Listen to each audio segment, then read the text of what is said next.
돈이란 무엇인가? 이 책으로 함께 나눠보도록 하겠습니다. 네, 이즈미 마사토 많이 들어보셨을 거예요. 이분이 쓴 돈이란 무엇인가? 이 책에 대해서 제가 말씀을 드릴게요. 이즈미 마사토는요, 일본 최고의 금융교육 전문가예요. 이 사람 부자의 그릇이라는 책, 부자의 그릇이라는 책 썼던 사람인데 선배님들 아시죠? 끄덕끄덕 도리도리로 부탁드릴게요. 네, 부자의 그릇을 썼던 사람인데 이 할아버지 얼굴 때문에 저 나이가 많은 사람인 줄 알았거든요. 근데 14년생이에요. 47밖에 안 된 남자인데요. 네, 저희 또래잖아요. 그런데 이런 일을 하고 있어요. 일본 최고의 금융교육 전문가. 저는 이런 사람이 되고 싶은 꿈이 있어요. 그리고 파이낸셜 아카데미 주식회사 대표고요. 중학교 졸업하고 미국으로 유학 가서 벤처기업에서 일을 하고 나서 이제 최초의 상표 등록 사이트를 개발을 하고 그리고 지금은 재무교육 필요성 느껴서 요 파이낸셜 아카데미 설립해서 이제 운영을 하고 있는데 이분 이야기가 김승우 회장님의 책에 나오는 이야기, 그다음에 존리 대표님의 책에 나온 이야기랑 중복되는 부분들이 있어서 간단히 정리를 좀 해봤어요. 제가 가계부를 쓰는 이유는요, 이거예요. 돈을 통한 자아 탐색. 돈을 통해서 내가 누구인지를 발견하고 싶었어요. 그 소비와 수입을 통해서. 그래서 돈이라는 축을 통해서 나를 중립적으로 바라볼 수 있게 된다면 타책, 타인의 책임에 의한 그 불평, 불만이 없어진다고 해요. 그래서 가난한 자들을 보게 되면요. 내가 돈이 없는 이유가 꼭 사회의 탓, 남의 탓, 부모가 돈이 없어서 이런 핑계들이 너무 많은 걸 제가 직접 경험을 해요. 그리고 뭐 물건을 많이 사기도 하지만 물건의 가격을 꼭 중요하게 여겨요. 싸니까, 비싸니까 이런 이야기를 늘 하시더라고요. 네. 그리고 돈을 통해서 자아 탐색을 하시게 되면요. 객관적으로 나를 컨트롤할 수 있어요. 필요한 건 너무 많잖아요. 근데 진심 필요한 것인지를 알 수 있게 돼요. 네, 제 경험상. 없어도 지낼 수 있다는 것을 최근에는 조금 느껴서 제가 수입이 많았던, 아니, 수입이 적고 소비가 많았던 시간을 보낸 이후에는요. 그걸 하고 있어요. 소비 단식. 소비 단식이 결국에는 어, 소비 감수성에 대한 훈련이더라고요. 그래서 그렇게 하고 있고 돈이라는 것은요. 나와 사회 진실을 알기 위한 도구예요. 그래서 정말로 우리가 그 물건을 꼭 사야 하나라는 생각들을 좀 할 수 있었어요. 그래서 돈을 마주한다는 것은 내 신용과 마주한다는 거라고 해요. 그래서 신용이라는 거, 믿음이라는 거, 타인으로부터 내가 얼마만큼의 신용을 가진 사람인가 그거를 예측하기 위해서, 판단하기 위해서는 과거의 실적만으로만 가능하대요. 과거에 내가 했던 말과 했던 행동과 그 결과가 일치하면 나의 신용은 높아지고요. 일치하지 않으면 신용은 낮아지는 거죠. 이것은 타인에 의해서가 아니라 내가 나를 볼 수가 있죠. 내가 했던 말과 내가 했던 행동과 그 결과를 나는 얼마만큼 일치시키면서 사는 사람인가, 그렇지 않은 사람인가. 그래서 작은 신용을 꾸준히 쌓아야 그 커다란 신용이 만들어지고 이 커다란 신용은요, 인생의 어떤 상황에서도 통용이 되는 만능 패스포트다. 이렇게 이 책에서 이야기하고 있어요. 돈은 그 사람을 비추는 거울이다. 그러다 보니까 우리가 한 달 동안의 그 영수증, 한 달 동안의 카드 명세서만 있으면 그 사람이 어떤 생각을 하는지, 어떤 행동을 하는지, 그 사람이 어떤 성격을 가진 사람인지 모두 다 볼 수 있어요. 그래서 평소에 돈을 어디에 쓰는지 관리하지 않는 사람은요, 일 처리를 대충 하는 사람일 경우가 많다고 해요. 그래서 저는 이 대목에서 굉장히 공감을 했어요.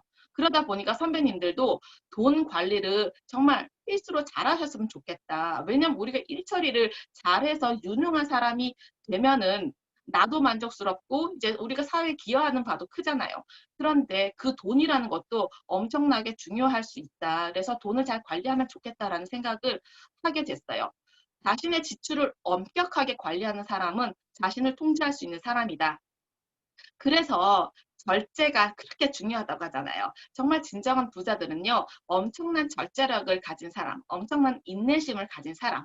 그래서 저도 이거를 요즘은 실험하고 있는 중이에요. 내가 얼마나 절제할 수 있을까? 얼마나 인내할 수 있을까? 그래서 매일매일 이런 실험을 하면서 저도 지내고 있어요. 그래서 내 돈을 바라보고 싶지 않기 때문에 가계부를 쓰지 않는 것 아닐까? 이런 생각 한번 해보셨으면 좋겠어요. 내 돈을 보고 싶지 않아서 가계부를 쓰고 싶지 않은 건 아닐까? 왜냐하면 내 돈에 대해서는요, 나도 모르게 그 현실로부터 눈 돌리고 싶어 한대요. 내 돈이 나의 행동이라든가 내 사고의 그 결과이거든요. 근데 그것을 자각한다는 거, 그것을 직시해야 한다는 것은 너무너무나 힘들어요. 너무너무나 힘든 일이에요. 왜냐하면 우리를 마케팅하는 이 세상이 나와 어떻게 보면은 내 돈을 갈취해가는 그런 존재라는 사실을 우리가 알지 못한 채로 무의식적으로 그냥 그렇게 소비를 하는 생활들을 해오지 않았을까. 그리고 나의 대출 계좌를 한번 열어보면 너무너무 공포스러워요. 너무너무 불안하고. 그래서 그런 것들을 바라보고 싶지 않아서 계속 옆으로 이렇게 밀쳐놓지 않았을까? 그래서 저도 이런 사실들을 깨닫고 나서 대출 계좌를 굉장히 꼼꼼히 보기 시작을 했어요. 꼼꼼히 보다 보니까 좋은 게 뭐냐면 매달 대출 원금이 줄어드는 사실을 알게 됐어요. 그래서 헤빙하기 정말 좋구나라는 생각을 하면서 가계부를 매달 쓰고 있어요. 그래서 선배님들 이거 혹시 갖고 계신지 한번 생각을 해보세요. 돈의 생활 습관 병이라는 게 있어요. 5가지가 있는데요. 첫 번째, 편의점이나 마트에서 무심코 쓸데없는 것을 산다. 그냥 일상적으로 이런 습관병을 갖고 계신지 한번 보시고 저렴할 때 한꺼번에 사둔다. 코스트코 이야기를 하고 있어요. 코스트코는 이제 우리 개인을 위한 게 아니라 그 뭐라고 하죠? 업체나 이렇게 왜 대량 구매가 필요한 사람들을 위한 마트인데 우리는 너무나 자주 가서 너무나 한꺼번에 저렴한 것을 예, 통째로 사두는 건 아닌가. 저도 여기서 조금 찔렸어요. 그다음에 세 번째, 스트레스 해소를 이유로 충동 구매나 술자리를 끊지 못하는 것은 아닌가. 제가 부공부하기 전에는 저는 아이들이 있다 보니까 회식 자리에 끼일 수가 없었거든요. 늘 빨리 돌아와야 하는 상황이었는데 그게 너무 싫었어요. 나는 회식 자리에 가야 되는데 사람들하고 2차, 3차 가서 깊은 이야기를 나눠야 되는데 못해서 남편한테 늘 불만이었는데요. 지금은 제가 그런 자리에 가지 않아서 아이들과 더 많은 시간을 보냈고 그 시간과 돈을 소비하지 않아서 지금은 너무 다행스럽다는 생각이 들어요.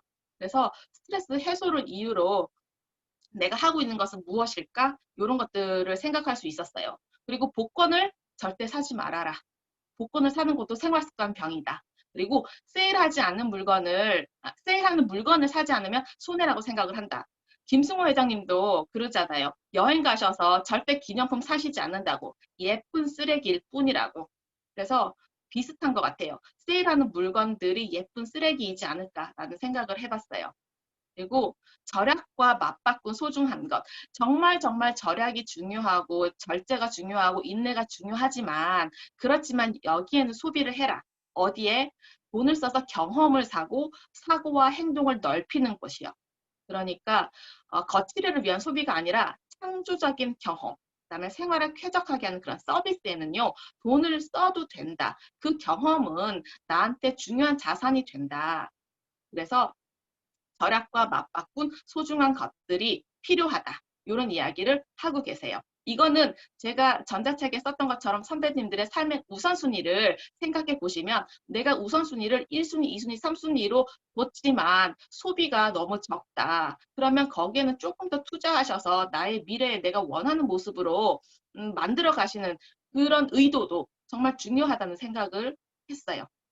그다음에 제가 돈의 교양 7가지가 있는데 그 7가지만 말씀을 드리고 마무리를 할게요. 너무 중요한 이야기라서 제가 말씀을 드리고 싶었는데요. 돈의 교양 첫 번째가 사고방식이에요. 사고방식은 뭐냐면 돈에 대한 올바른 사고방식. 올바른 사고방식을 가져야만 저축하는 법이나 사용법의 교양이 유효하다. 우리가 올바른 사고방식을 갖고 있지 않으면 저축을 해도 돈을 소비해도 큰 의미가 없다는 얘기예요. 그래서 사고, 나의 습관 이런 것들이 바뀌지 않으면 돈 문제를 근본적으로 해결할 수 없다. 그래서 가계부를 쓰셨으면 좋겠다고 제가 계속 말씀을 드리고 있어요. 가계부를 쓰시고 내가 소비하는 것을 분석하셔 봐야 내 돈 문제에 어떤 구멍이 있는지를 보실 수가 있어요. 그것을 직접 보시고 자각을 하시고 맞닥뜨리시고 해결책을 구하려는 그 시도가 필요하다는 거예요. 그래서 그것이 바로 사고방식이고 이게 7가지 교양 중에 가장 근본적인 것이다. 가장 중요한 것이다라고 말씀하고 계세요. 우리가 김승호 회장 책에서도 보면은 버는 능력, 모으는 능력, 유지하는 능력 돈을 쓰는 능력이 중요하다고 나와 있어요. 네. 그런데 여기서도요, 그 내용이 그대로 담겨져 있어요. 그대로 담겨져 있어요. 돈을 모아야 된다. 왜냐하면 그 돈을 모은다는 것은요, 가치를 저장해 두는 거래요. 라고 해요. 가치를 저장해 두는 거.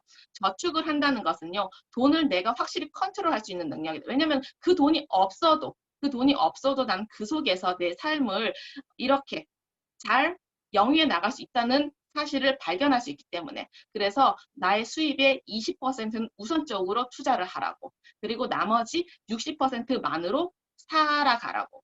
그리고 나머지 20%는 내 투자, 자기 개발을 위해서 쓰라고. 그래서 내 수입의 60%만을 가지고 생활을 하라는 이야기를 하고 계시는데, 우리 김승호 회장님 책에서도 보면은 쿼터의 법칙이라고 나와 있죠. 내가 수입을 만약에 1,000만 원인 사람이라면 그거의 4분의 1만 버는 사람처럼 삶을 살아가라. 250만 원만. 만약에 내가 100만 원을 버는 사람이라면 그거의 4분의 1, 25만 원만 버는 사람이라고 생각을 하고 살아가라. 그게 우리가 절제이고 인내이고 내가 나의 돈을 컨트롤할 수 있는 능력이지 않을까라는 생각을 했어요. 그래서 돈을 모으는 것도 중요하고요. 여기에서 보시면은 돈을 사용하는 방법도 중요하죠. 어떤 규칙을 만들어서 사용을 할까? 선배님들, 나는 돈을 쓰는데 어떤 규칙이 있으신가요? 선배님들은 어떤 규칙을 가지고 돈을 사용하시는지 제가 여쭤보고 싶고 그 답변도 좀 듣고 싶어요. 저자는 이렇게 이야기를 하고 있어요. 어떤 규칙을 만들면 가치가 있고 바르게 돈을 사용할 수 있을까라고 질문을 던지고요. 투자, 투자, 소비, 그리고 낭비 이 세 가지로 구분을 하고 있는데 궁극적으로는요. 낭비를 줄여서 투자를 늘려가는 것이 나의 돈 사용하는 방법이라고 해요. 투자는 뭐냐? 내가 산 것의 가치가 올라갈 거라고 생각하는 거예요. 내가 지금 1,000만 원을 주고 뭔가를 샀는데 이거의 가치가 올라갈 거라고 생각하면 그건 투자예요. 소비는요. 내가 1,000만 원짜리를 내 1,000만 원 현금하고 바꾸는 거죠. 그다음에 낭비는 뭐냐면 내가 1,000만 원을 주고 뭔가를 샀는데 이거의 가치가 점점 줄어든다면 그것은 낭비라는 거죠. 그래서 낭비를 줄이고 궁극적으로는 투자를 늘려가야 된다. 그리고 정말 고수들은요. 가격과 가치를 구분하잖아요. 이만큼의 가치를 갖고 있는 가격인가? 근데 우리는 정말로 그렇게 가치와 가격을 생각하면서 소비를 하는 걸까? 저도 이거를 보고서 그런 생각을 하게 됐어요. 그래서 이제 예를 들면 그런 것들 5,000원을 주고 짜장면을 사 먹는 게 나을지 집에서 라면을 끓여 먹는 게 나을지 그런 것까지 요즘은 이렇게 생각을 하게 되더라고요. 그래서 돈을 현명하게 사용하고 싶어서 네, 제가 이렇게 부마인드를 하고 있습니다. 선배님들. 그리고 돈을 버는 방법 정말 중요하잖아요. 수입을 장기적이고 안정적으로 높은 그 그러니까 이게 뭐냐면 급여 생활자이면서도 반드시 나의 가치를 창출하는 방법을 계속 시도해 봐야 된다. 그런 이야기를 하고 있어요. 그래서 내가 세상에 없던 그 부가가치를 창출하게 되면요. 그것은 나의 비즈니스가 된다는 거죠. 그렇게 하기 위해서는요. 우리 계속 얘기 듣고 있잖아요. 브랜딩 하라고. 스파이키하게, 날카롭게 나를 브랜딩해서 내 능력을 높여라. 어떻게 해야 되느냐? 창조적인 감성을 갖고 부가가치를 높이는 일을 하는 사람이 되어라. 그래서 지금까지 없던 새로운 가치를 세상에 만들어 내어라. 그래야 내가 사회에 헌신하는 방법이 될 수 있다. 그래서 버는 방법. 우리가 제가 만들어 놓은 그 현금 흐름에도 파이프라인을 여러 개 기록할 수 있게 아주 많은 칸을 만들어 놨어요. 선배님들이 나의 능력을 갖고 비즈니스를 하셨으면 너무 좋겠다는 생각을 해요. 분명히 있으실 거예요. 그다음에 돈을 불리는 방법, 돈이 일하게 하는 방법, 돈이 돈을 버는 방법. 이거를 해야 지금은 큰 차이가 없지만 오랜 시간이 지났을 때 아주 큰 차이가 생긴다는 거죠. 그래서 벼랑에 매달려 있어도 로프는 한 줄인 것보다는 두 줄인 편이 마음이 편하다는 거죠. 그래서 이거는 공부하는 방법밖에 없다. 우리가 김승호 회장님 책에서 돈의 속성에서도 보셨다시피 부동산과 주식을 이야기를 하시잖아요. 거기에 더해서 우리는 우리만의 컨텐츠, 우리만의 브랜드 이런 것들 정말 필요하다는 생각을 하고 있어요. 그래서 나의 컨텐츠도 향후에 정말 더 큰 돈을 벌어다 주는 방법이지 않을까라는 생각을 요즘 계속 하고 있어요. 그래서 가장 중요한 거, 가장 중요한 거 유지 관리하는 거. 우리에게는요 언젠가 목돈이 들어와요. 언젠가 목돈이 들어와요. 그런데 그 목돈이 들어왔을 때 이 유지 관리하는 방법을 배운다는 것은 이미 때가 늦은 거라고 그래요. 그러기 때문에 미리미리 어떻게 이 돈을 유지 관리해야 되는지를 공부하라는 이야기를 하고 있어요. 그래야 내 자산이 줄어들지 않기 때문에, 손해보지 않기 때문에. 그래서 돈이 많은 사람들은 더 많은 공부를 해야 되는 거고 더 많이 공부하면 공부할수록 내 자산은 더 늘어난다는 이야기를 하고 있어요. 빚을 갚는 데도 교양이 필요한데 정말 내가 이 빚을 다 갚아버리는 게 유리할지 아니면 이 빚을 두고 일부의 목돈을 새로운 투자처에 투자하는 것이 나을지 이런 것들 우리가 공부해야지만이 선택할 수 있는 방법이잖아요. 그래서 유지 관리하기 위해서는 미리미리 배워라, 공부해라 이 말 하고 있고요. 네, 궁극적으로 돈이라는 것은요, 사회 환원하는 거. 그러니까 부자들 중에 기부하지 않은 분들 안 계시잖아요. 우리가 너무나 잘 알고 있는 빌 게이츠, 워런 버핏뿐만 아니라 우리 아마 선배님들 많은 분들 기부하고 계실 거예요. 저도 함께 성장하는 그 친구들의 모임이 있는데 기부를 다 같이 하고 있어요. 그래서 이거 원하시면 저희 모임에 들어오시면 좋겠고, 네, 나의 돈과 경험과 능력, 나의 기술을 기부하는 방식이에요. 그러니까 이거를 하게 되면 뭐가 좋아지느냐. 유익한 정보나 경험, 스킬을 주위에 전파해서요. 이 전파된 나의 에너지가 돌고 돌아서 결국에는 세상을 좋게 만든다. 이렇게 사회환원에 대해서 이야기를 하고 계세요. 공통적으로 김승호 회장님 책에서도 기부금, 가장 큰 지출이 기부금이라고 얘기를 하시더라고요. 그래서 그 내용과 맞닿아 있어서 네, 저도 굉장히 깨달았어요. 깨달은 바가 커요. 그래서 마지막 페이지예요. 자유 그리고 여유. 우리가 정말 추구하고자 하는 게 이거지 않을까. 그러려면 돈으로부터 자유롭고 정말 여유로워지면 좋겠다. 돈의 교양의 마지막 결승점은요. 경제적이고 심리적인 자유롭고 여유 있는 인생을 실현하는 것. 그래서 우리가 숨 쉬는 동안에는요. 이 사회에 꼭 필요한 존재로 머물렀으면 좋겠다라는 생각으로 제가 이 책을 네, 함께 리뷰해 보았습니다.